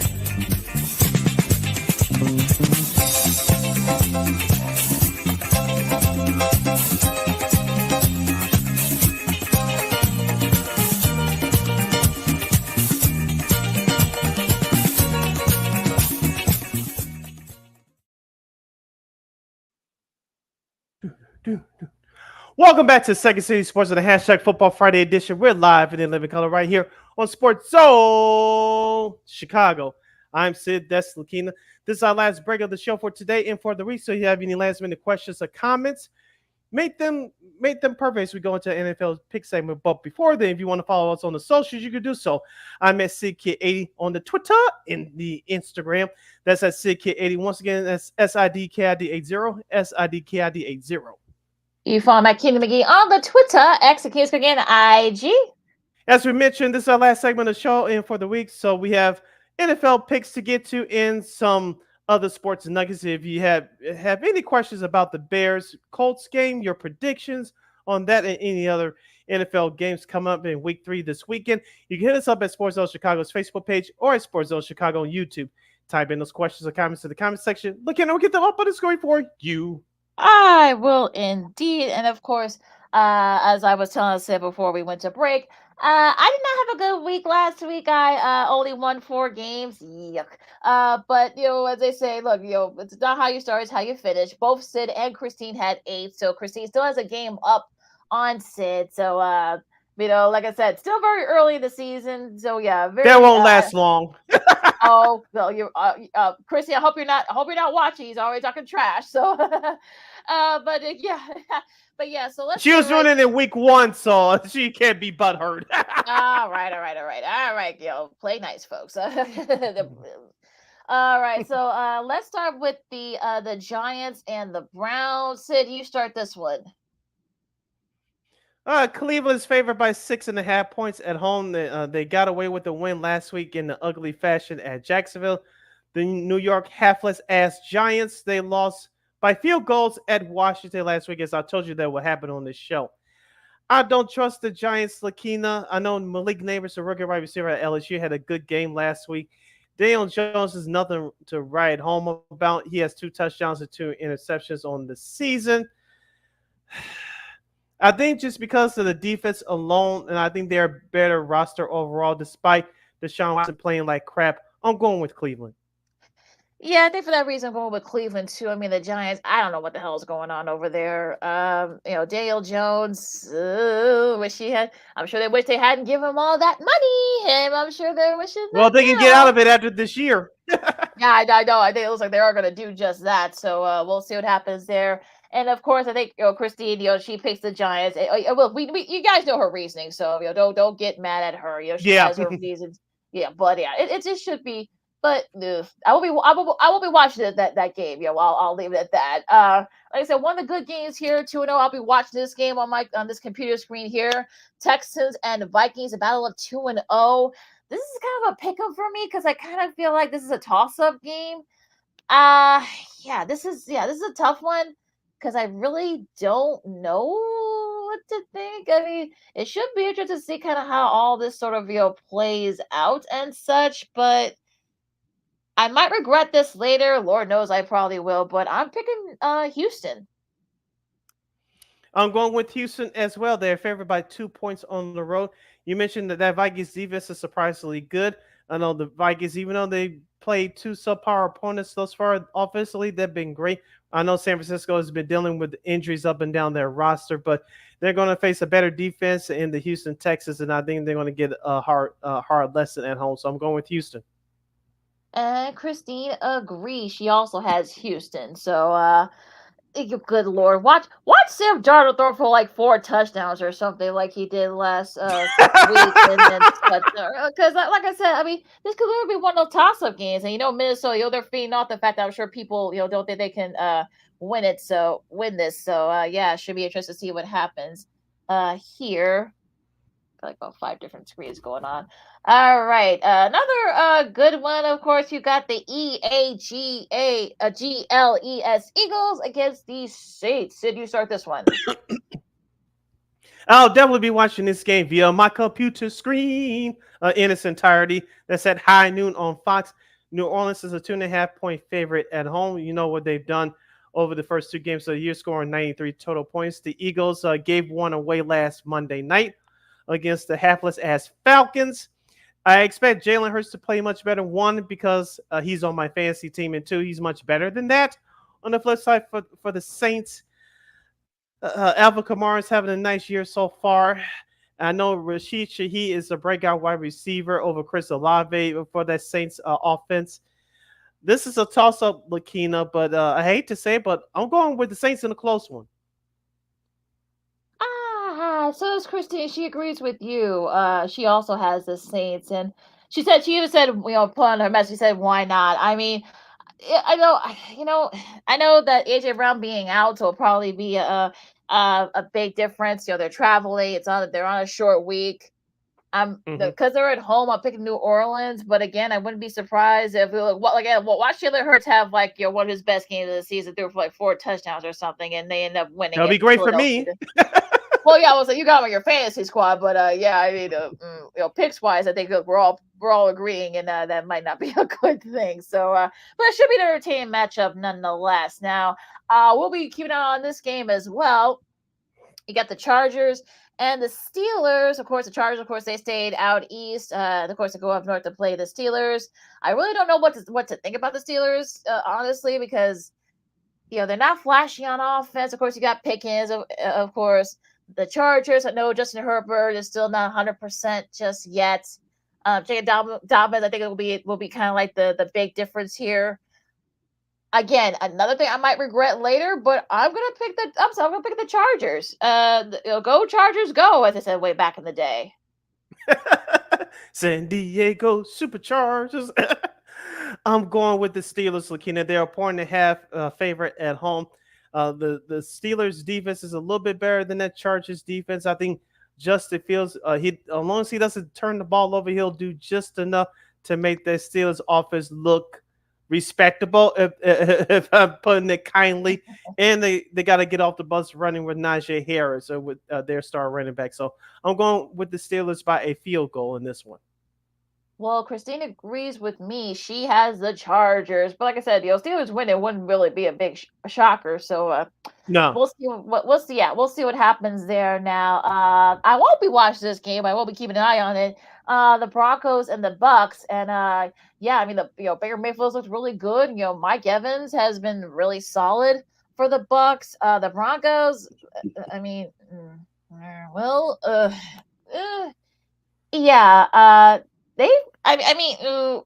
Cortland Sutton, I'm glad I don't have him on my fantasy squad. I thought about maybe picking him, but that turned out to probably be a smart decision on my part. So I'm picking Tampa. I think Tampa. Yeah, I think Tampa's been turned into probably like one of those squads that I think people underestimated, and at least so far they've looked good. So yeah, I think it's gonna be all Tampa Bay. I don't know why I wasted that much time, but yeah, it should be easy when I'm picking Tampa. Yeah, I was one of those people that underestimated Tampa Bay. I did not pick them to make it back to the playoffs this year, but so far so good to start the year. I think they'll start the year 3-0. I'm going with the Bucks here. Tampa Bay is a 6.5 point favorite at home. Ooh boy, yeah, that's why I'm Christine agrees. She's also picking Tampa, so should be an interesting one here. Of course, you got the Packers and the Titans. Malik Willis, assuming he gets to start, will be facing his old squad. So we'll see if Jordan Love. I know he's been practicing, a little light practicing. I know that Matt LaFleur wants to kind of keep that close to the vest as possible, but Will Levis, good old Will Levis. I know the Packers defense is going to make mincemeat out of him, so I'm going to pick the Green Bay Packers. And so is Christine. She also has I'm gonna go opposite here. I'm going with the Titans. They're 3-point favorites at home. Yes, I know Will Levis can put up a bad pass here and there, but I think the Titans defense, which is much better than the Colts defense last week against the Packers, they'll do a much better job on Malik. What you talking about, Willis? And I think they're going to get off the bus running with Tajay Spears and Tony Pollard. As we mentioned prior to the season opening against the Bears, the Titans do not have it. Their weapons around Will Levis is not bad, but if Will Levis can avoid giving up the big play, I think the Titans will be all right. So I'm going with the Titans here in a close one. Yeah, I think like I said, I think it'll be close, but I think Green Bay will do just enough. And of course, if Willis is probably going to want to, if he does start, he's probably going to want to do a kind of a prove it kind of thing. So yeah, that's why I'm picking the Green Bay Packers. And so does Christine. So and this game will be airing live. Yeah, and this game will be airing live here in Chicago, opposite the Bears game on CBS. Okay, interesting.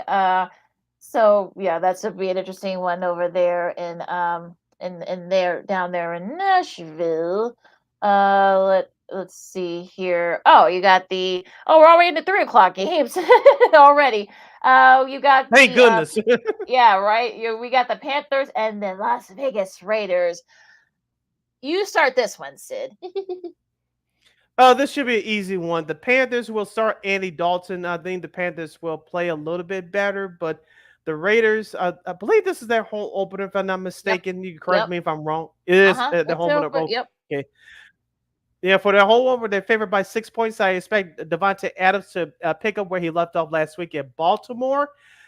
He's going to have a big game. Plus, he's on my fantasy team, so I need him to have a big game. Gardner Minshew played well in that second half last week in the upset win over Baltimore. So I'm going with the Raiders here to stump the Panthers.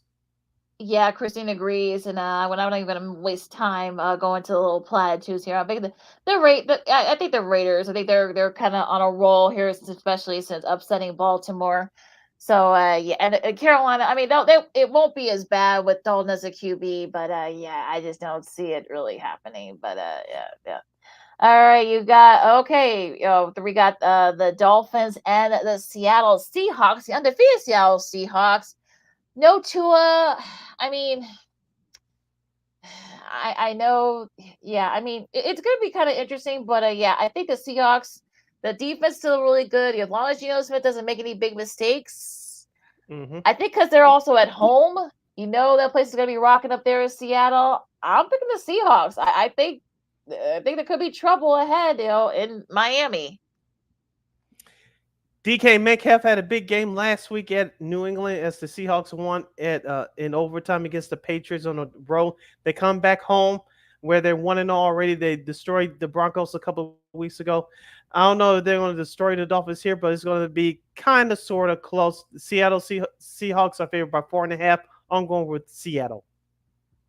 And Christine agrees. She's also picking Seattle. So yeah, I mean, Miami, I don't think was really well. Let's get to this one, the 325, because I will be watching this game. You got the Lions and the Cardinals. This could be an interesting matchup between these two. The Lions, I know they're not going to be a good move after what happened last week against Tampa. The Cardinals are one of those teams where you're just like, again, not a lot of name guys for the most part, but they're still really, good. They show a lot of heart. I'll say this: the Cardinals will cover, but Detroit will win. I'll say it that way. Well, Detroit is favored by 3, so if the Cardinals cover, that means they'll have to win. But here's the thing real quick, looking about the Lions situation. Dan Campbell, the head coach, his address got leaked out on social media earlier this week. And he has to move. Whoever did that is just plain dumb. I know. I'm dead serious about this. There's no pun intended, but it's just plain dumb. Yeah, that wasn't very nice. Yeah, that I saw that earlier. I'm like, really? Someone really took the time to do that? Okay. Jeez. Yeah, you have nothing better to do and your life sucks. That's just dumb. But back to the preview. For the Lions last week, you mentioned they're going to be in the foul move. Outside of Dave Montgomery's fourth quarter rushing touchdown, the Lions could not run the ball last week. Jared Goff is having a bad start to the year, 1 touchdown and 3 interceptions. Jameson Williams looks like he's the breakout star for the Lions receiving core. On the flip side for the Cardinals, you saw what they did to a depleted Rams squad last week. I think they're going to keep it going. They're at home. Detroit's favored by 3. I'm picking the Cardinals in an upset. I'm putting them on the table. All right. Like I said, I don't think anybody will be surprised if that happens because I think, like I said, that Cardinals squad is actually still really solid. So we'll see. And Christine says Detroit, but she also said that, look, she wouldn't be surprised if the Cardinals pull it out. So like I said, I'll be watching this matchup very intensely. The other game that will air here in Chicago, of course, Fox has a double header. So I'll be watching this game on the computer as well. You got the Ravens and the Cowboys. You start this one, Sid. Baltimore's favored by 1. Of course, the Ravens poo-pooed themselves down their legs in the second half in their home opener loss against the Raiders last week.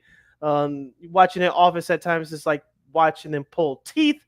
On the flip side for Dallas, they got blasted at home in their home opener against the New Orleans Saints. For the Cowboys, they need to find someone who's going to run the ball for them consistently.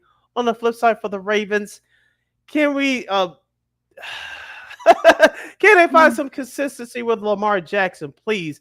I know Zay Flowers is having a nice start to the year, but can you stop being methodical? Just be more aggressive. That's the thing I'm looking for this Baltimore Ravens offense. Be more aggressive. That's all.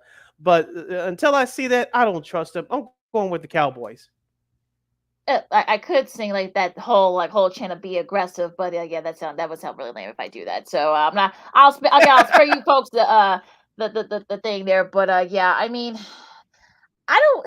Baltimore can't start 0-3, can they? Because it'll be about 5 or 6 years since Baltimore has started 0-3. I think they're going to feed Derrick Henry. I know Derrick Henry's got a lot to prove because he was this close to being a Cowboy. He's going to want to make a point and prove a point. So I'm picking Baltimore in the upset, the slight upset. Even though technically they're the favorite by 1, so kind of a pick 'em. But I'm picking Baltimore. I think they should answer the bell here. So we'll see. And Christina agrees with you. Says she has the Cowboys as well. As the second season sports on Sports on Chicago, Lakeith McGee. Excuse me, Cindy Brown with you. Our Week 3 NFL pick'ems should be well. I mean, depending on how you look at it, you got the 49ers and the Rams. I know the 49ers. I know they've had some injuries up front, especially, and I would say that they might be not in a good mood either. So I'm gonna pick San Francisco. I think Brock Purdy has a bounce back game. I think that defense is gonna make mincemeat out of Matt Stafford. We know this. We know these two teams. They play each other. Is always a fun matchup. But the Rams are kind of a shell of themselves. The Kula's out. Cooper Kupp's going to be out, it looks like. So I'll pick the 49ers. I know my guy George Kittle is on my fantasy team. I know he appeared on the injury report early this week, at least on this last broadcast. I think he's going to play. And he scored his first touchdown last week in the loss at Minnesota. So I'm going with the 49ers here. They're favored by 6.5 on the road. And Christine also has San Fran as well. So look, if there was a perfect get right game, this is the perfect get right game for San Francisco. So we'll see what happens there. Now the Sunday night matchup on NBC, of course, it'll be the Chiefs and the Falcons. You start this one, Sid. Kansas City's favored by 3. The Chiefs got away with one last week against the Bengals.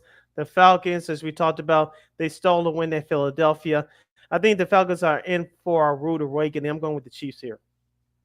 Yeah. I mean, I'll say this, and of course, Christine also has Kansas City. I think the Falcons will cover. I know some people say will Miami be in this game because of that big win they had at Philadelphia. But I think they'll do just enough to hang in there. But again, the Chiefs are better than the Falcons at this point, so they'll cover. But Kansas City wins the game.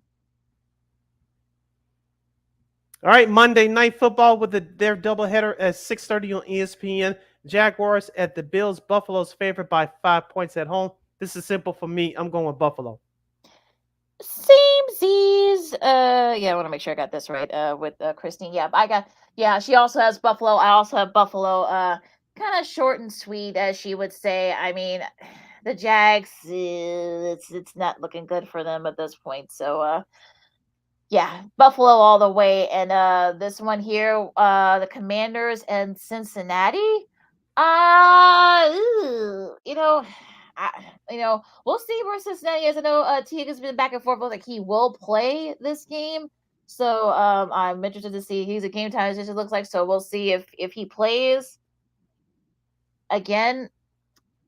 Nah, I ain't that crazy. I'll pick Cincinnati, but like I said, it might come down to Evan McPherson field goal, I think. So I'm picking Cincinnati reluctantly. I'm going with Cincinnati as well. They're favored by 7.5 points at home. Christine also has Cincinnati, but I think Washington will cover, though.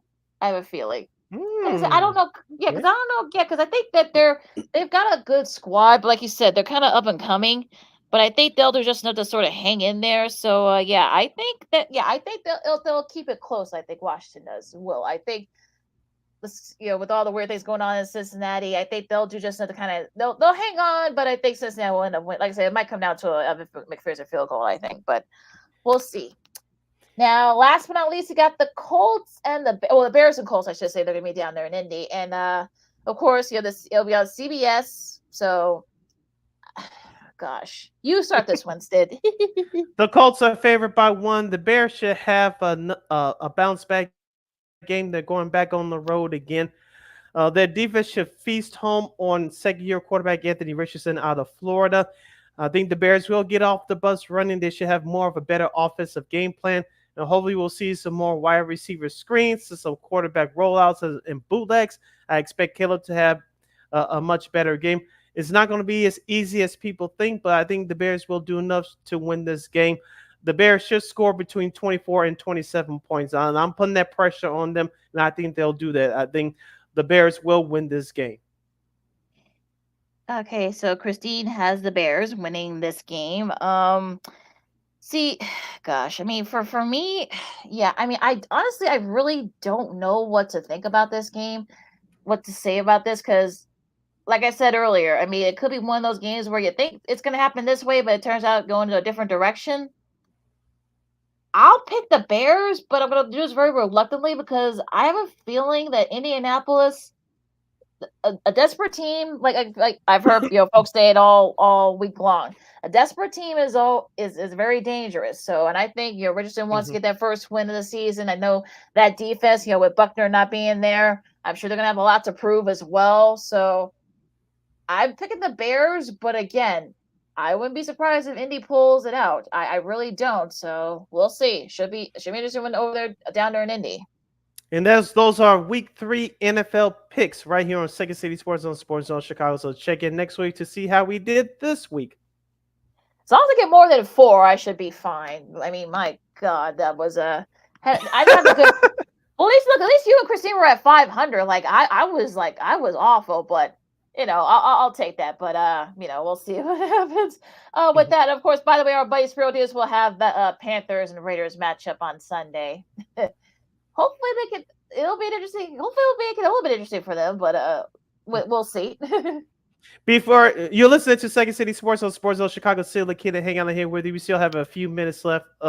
Before we get to the pro football list, the first cuts for the potential 2025 class, quick synopsis on the WNBA. Not surprised that Atlanta was able to get that last playoff spot, especially after the Liberty clinched the number 1 seed, and you kind of thought that they were going to take the rest of that game off. So that last game off. So they did just that, and you got to wonder that this guy kind of just waved the white flag, especially after Reese got hurt. So you wonder that did they kind of wave the white flag there. But yeah, I mean, like I've been saying for for months since the season started, they need more 3-point shooting. They need more, they just need to kind of more stuff. I mean, they need to add more depth, and I'm kind of, I know they got a good brass up there, and with the Sky, so I'm hoping they can kind of bounce back. They should be okay they could be right there contending next year. So we'll see what happens there. Now, as far as the playoffs themselves, I mean, the matchup should be interesting because, of course, you got Caitlin Clark. Of course, that's going to be the big draw for some people, and of course, the Aces are kind of they're kind of getting hot at the right time, so they might very well end up winning. On the cusp of winning their 3rd straight championship. We'll see. It's going to be very interesting to see what happens with that matchup too. They play the Liberty. We'll see how they look. I mean, they got they're going to be playing the Dream, so that'll be interesting too. But I mean, it's going to be interesting how the ratings do because, of course, as long as Caitlin Clark's there, you got the Raiders will be pretty solid. Since the Raiders were actually pretty good this year so far for the WNBA. I think they had like a 1.3 or something like that, give or take. I mean, Indiana and Connecticut, that should be a fun series. They split their series.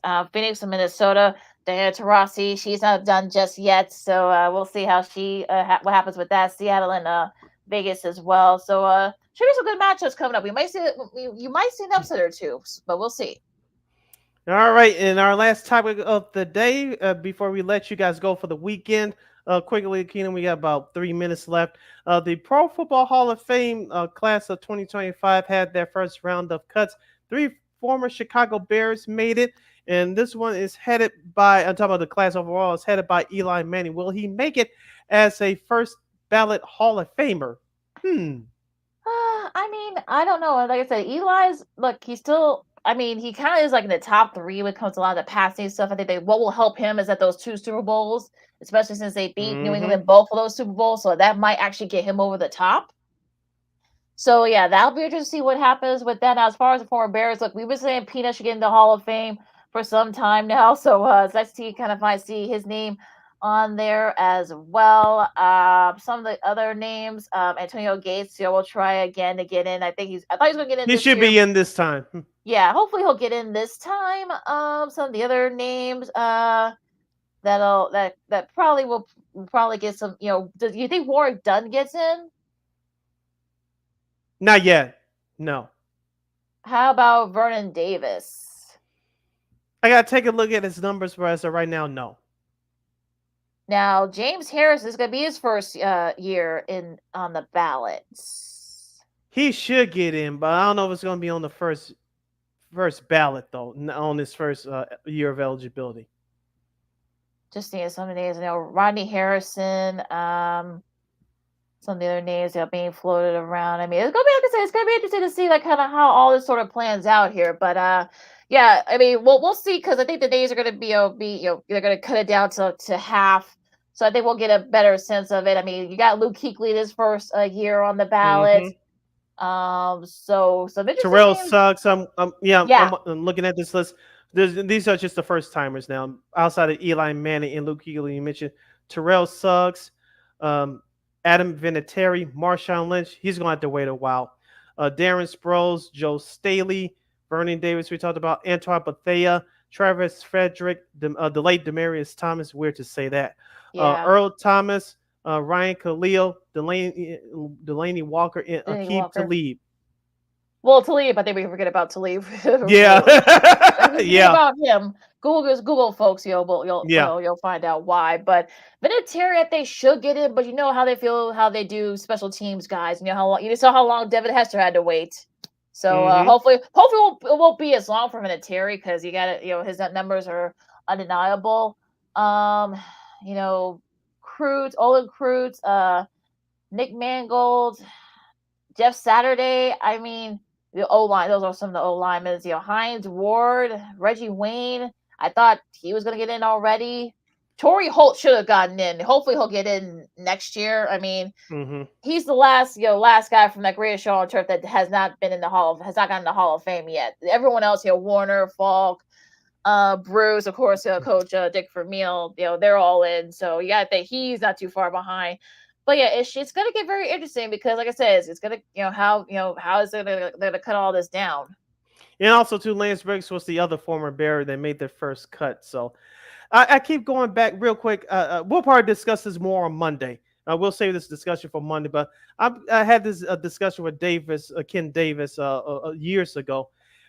Lance Briggs was a very, very good player. Was he a Hall of Famer? I'm going back and forth. Was he a very good player? Yes. A Hall of Famer? I guess you can make arguments on both sides. Like I said, we'll get into more discussion on Monday, but I'm going back and forth. Yeah, I mean, I love Lance, and I just don't think his numbers are Hall of Fame worthy. I think Peanut probably deserves it more than Lance does. If we can only pick one from those Bears squads, those 2000 Bears squads, early mid-aughts Bears squad. You gotta think Cruz should get in. I'm sure he will get in eventually. Very sturdy O-line guy. The people who vote for the Hall of Fame love those kinds of guys. But of course, Urlacher's in. Now Hester's in. I mean, you gotta think a couple of those guys will get in. Yeah, I mean, look, we'll see. I mean, look, there's some very intriguing, even outside the Bears, there's some very intriguing names. So do you wonder, like, Lynch, you gotta think he'll probably have to wait a few years. We'll see. Suggs, I don't know. Suggs is a little bit interesting, for me as well. Okay, well, we got some time to get, because they'll do the cut downs to like the end of the year. But It'll be interesting to see if they can kind of like, what's going to be the criteria here. But yeah, it's going to be interesting to see how this goes because there's some names that you kind of thought, but then you thought, who knows? But we'll see. Should be interesting. All right, Lakina, let's wrap this baby up. I'm ready to enjoy these last few days of Indian summer. The Indian summer. I've got a couple more days left before it all comes crashing down for the fall. You can follow me at Kina McGee on the Twitter, X and Kids and the IG. You can follow yours truly, Sydney Brown, on the Twitter, X, and the IG at SidKid80. Once again, it's SidKid80. That's SIDKID80. SIDKID80. Be sure to download that Sports Zone Chicago app wherever you get your apps. Please follow Sports Zone Chicago on all social media platforms. Excuse me. Be sure to please subscribe to our podcast. We are located at War Media Podcast. That's WARR Media, PODCASTS. We are on all podcast platforms, including the iHeartRadio app. And while you're ready, please give War Media a follow at WARR Media on all social media platforms. And thank you very much in advance for your support. Like, share, subscribe, and tell your friends. Be sure to catch Second City Sports live in living color every Monday, every Friday from noon to 2 p.m. Central Standard Time, right here on Sports Zone Chicago. One more again, as the kids would say. Be sure to catch Second City Sports live in living color every Monday, every Friday from noon to 2 p.m. Central Standard Time, right here on Sports Zone Chicago. And of course, you can get Sports Zone Chicago anytime, anywhere on the Roku TV app. So if you got the Roku app, wherever device you got, you can type in Sports Zone Chicago. You can catch replays of our show. We're not watching live sports, obviously. You can catch replays of our show, Sean and Maya, the Smoke Fellas, and a whole lot more. You get Sports Zone Chicago anytime, anywhere on Roku TV. And we will provide. Just want to give a quick shout out to Mr. Blackhawks veteran Nick Foligno, who was named the captain. They didn't have a captain the last season and a half, but he definitely earned that. It was a nice, sweet moment. Of course, when they made the announcement, of course, these three kids were gave him the captain jersey. It was a really cool moment. So I don't want to, you don't want to say he's a placeholder until Connor Bedard is ready to be the captain, but yeah. We'll see what the Blackhawks. We know what it is. No disrespect, but we know what it is. Yeah. Yeah, that's true. But I think he's definitely Foligno's definitely earned that spot, and we'll see how the Blackhawks are as they get ready for this the preseason coming up in a couple of weeks. Yes, and we know where their preseason broadcast will be broadcasted at, and we'll get into some more on that on Monday. Yeah, because I'm getting a little miffed about not what I'm hearing with some of the stuff coming up with this new network, but. Okay, well, we'll save all that for Monday. So, we'll recap, of course, week 3, of course, of the NFL, of course, week 4 of college football, and of course, any other stuff that comes out over the weekend. So, enjoy this last couple of days of summer in most of the country because it's all going to kind of come crashing down after the weekend. But just stay out of trouble. Be good to each other. Enjoy all the great games and matches in soccer and tennis coming up as well this weekend. So for Sid, I'm the Kansas Second City Sports on Sports of Chicago, and we'll see you guys on Monday. The Bears, holla!